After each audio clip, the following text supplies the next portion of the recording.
It started like any other Thursday night. I was sitting on my couch scrolling through the same dating app I'd been using for months, half bored, half hopeful. Then I matched with a guy named Ethan. His profile looked normal. One photo of him hiking, another smiling with a dog, and a short bio that said, "Just looking for something real."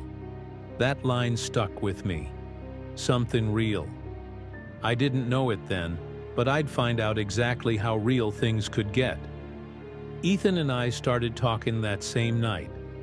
He was funny, quick to respond, and somehow seemed to know the exact kind of jokes I liked. His messages felt warm, familiar, like I'd known him forever. We talked until almost 3 in the morning. By the next day, I already felt a connection. You tell yourself it's harmless, just messages. But then you start checking your phone every 5 minutes, waiting for the next one. He told me he lived just outside of Portland, worked remotely in tech, and had a rescue dog named Milo. Everything sounded believable. Too believable, maybe. After a week, he suggested we FaceTime. I hesitated, but he laughed and said he was camera shy, that he looked terrible on video. So we stayed on text. Sometimes he'd send short voice notes, quiet, soft, almost whispering, and he always ended with, "Talk soon." It became a little ritual between us. Then weird things started to happen. One night I got home late from work and saw a small package by my door. No return address. Inside was a box of dog treats. There was a sticky note on top that said, "For Milo." I laughed at first, thinking Ethan must have sent it as a joke. But when I texted him, he said he didn't send anything. That's when a little chill ran through me. Maybe it was nothing. Maybe just coincidence. But I couldn't shake it off.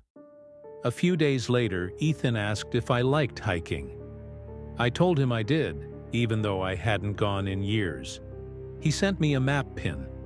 My favorite trail, maybe we could go someday. It was a real forest park, about an hour outside the city. I looked it up online. Pictures of tall pine trees, misty paths, a small river running through it. He said he went there often, alone, to clear his head. That same night, another package arrived. This one was a small flashlight, brand new, still in the box. No note this time, except a single line on the inside flap. For when you get lost. That's when I stopped laughing. A few nights later, I went out with some friends. Around midnight, while I was at a crowded bar, Ethan texted me, "You look beautiful in that denim jacket." My heart froze. I hadn't posted any photos, no stories, nothing that night. I stared at my phone trying to process it. I typed, "How do you know what I'm wearing?" And he replied instantly, "Lucky guess." I didn't respond. For the rest of the night, I couldn't shake the feeling that someone was watching me. Every time I turned, it was just strangers. People laughing, drinking, normal life. But it didn't feel normal anymore. The next day, Ethan didn't reply to my messages. Not that day, not the next. He just vanished. His profile was still there, but the messages stopped. After 3 days, I got a text from a new number. It was a single photo, blurry, nighttime, taken from outside my apartment window. It was me, standing inside, holding my phone. Under it, the message said, "I miss our talks." My stomach dropped. I went straight to the police. They asked for screenshots, app info, everything. The officer said, "We get cases like this sometimes. It's hard to trace unless there's a direct threat." I showed him the packages, the photo, everything. He sighed and said, "We'll look into it." But I could tell by his voice that nothing would happen. That week, I deleted the app, changed my number, even moved across town. For a while, things were quiet. No texts, no packages. I started to breathe again. But then, one night around 2 a.m., my dog started barking like crazy at the window. I tried to calm him down, but he wouldn't stop. When I looked outside, there was nothing, just the street light flickering. And then I saw it. Something taped to the front gate. A photo of me walking Milo that morning, written across it in red marker. "Don't move again." I called the police again. A different officer came this time, younger, distracted. He looked at the photo, shrugged, said he'd file a report. I never heard back. For the next few nights, I barely slept. Every sound made me jump. Footsteps in the hallway, a car door outside, the hum of the fridge. I started leaving my phone recording audio overnight, hoping to catch something. For 3 nights, nothing, just silence.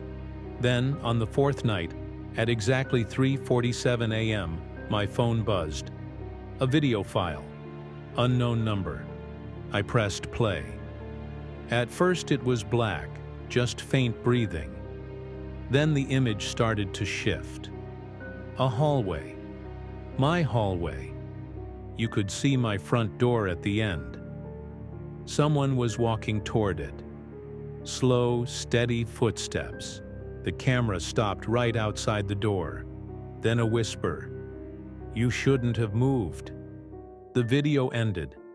I called 911, shaking so badly I could barely hold the phone. By the time the police arrived, there was no one outside. No forced entry. Nothing missing. Just the faint smell of cigarette smoke hanging in the air. The next morning, Ethan's profile was gone. Deleted. Like he never existed. That was 6 months ago. I still haven't heard anything since. But every once in a while, I get a text from a new number. No words, just a single emoji. I don't have a dog anymore. I moved again, changed everything. New apartment, new job, new city. But sometimes, when I walk home late at night, I get this feeling. Like someone's just a few steps behind me. Watching. Waiting. And every now and then, I'll open my messages and see those 3 dots appear. Typing, then disappearing. He said he just wanted something real. Maybe he found it.